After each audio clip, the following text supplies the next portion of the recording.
welcome back to our channel. So today in this video we are going to discuss about how to build AI email summaries in Zapier. So without wasting much of our time, let's get straight into the video.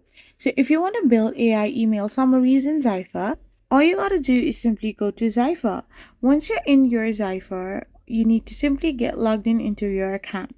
Once you have logged in into your account as well, you need to now set up Trigger, like a new email that is labeled as Gmail. That is a app that helps you send your emails to others.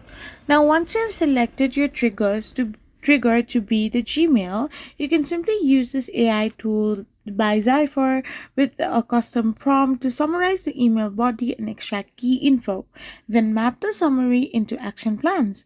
So once you have done this, you can use the action app like sending it to another email, Slack, or creating a task in Notion.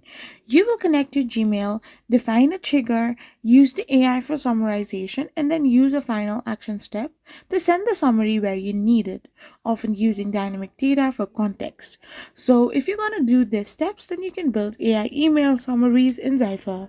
I hope you found this video helpful, so don't forget to hit that subscribe button and do give us a thumbs up. We will be back again with more informative videos. Thank you for watching and stay tuned for our next video.